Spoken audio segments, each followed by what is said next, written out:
Hey guys, today I want to teach you how to use useReducer hook. It's a really powerful hook to manage your state in more advanced way. You can use this hook if your application getting more complex and you want to make some more flexibility for your application. It's really powerful you want to use in your complex application. So let's get started and I teach you. First of all, we need to create our themes. We need to add class name for our container, and create our style CSS container class. It must be width 500 pixels and height 400 pixels. And also we need to create dark theme and light theme. Dark theme must be color white and background must be almost black. And we need to add dark theme class to our container to test it.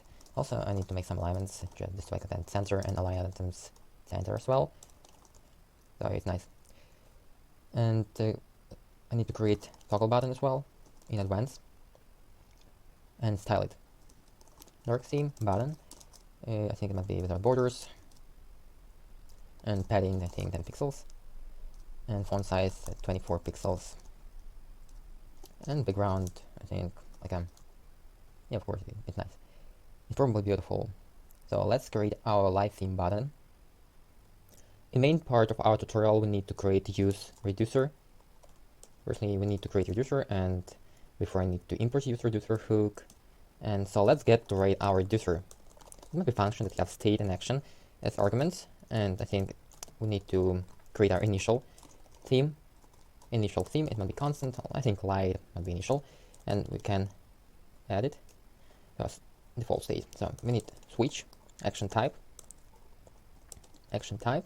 and then when action dark theme is called, we need to return dark, and when action light theme invoke it, we need to return light, and if action toggle theme is invoked, we need to make state conditionals. If our state equal light, we need to return dark, otherwise we need to return light. And also I need to make default state. I think it's really just good practice as a developer. Need to return state. Now we create our reducer and we can use it. In our app component. First is statement, I think theme is more appropriate, and dispatch. It functions that allow us to just dispatch our actions.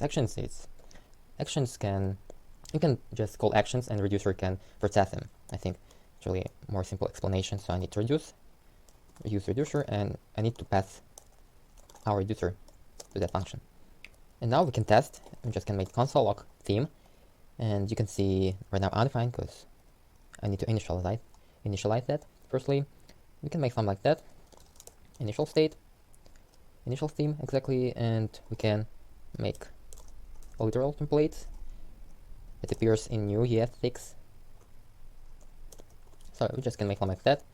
It's really simple, but current theme constant is for myself a more appropriate way to make it. So, and now you can add current theme, and as you can see it's working fine.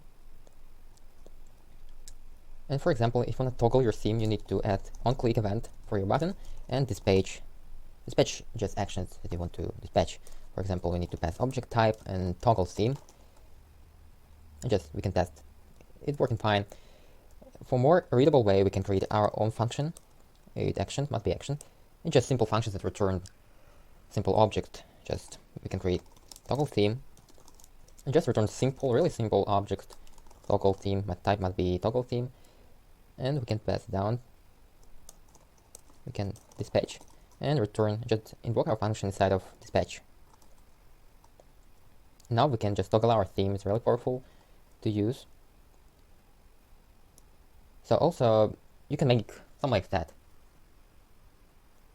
So as additional functionality, we can create set dark action and set light action. So let's get to read them. Set dark theme, and you just can type dark theme, just return simple object, and we need to return the same for light theme. The light theme. Also we need to create two buttons, light, and we can create dark. Also we need to add on-click event to it and make dispatch. and set light theme. So we can test it out. Light is working fine. And also we can add set dark theme function and also test it out. Like a switch, like in your switch. When you switch your light, something like that. So also for additional, we need to add some styles, just like that. So it's more appropriate, I think. So let's make some conclusion from our tutorial. Now we can toggle our button, we can make light, dark theme. We have reducer set just to manage our state. So if you have some probably questions for me, you can just state them below in comments. So see you in the next one. Take care.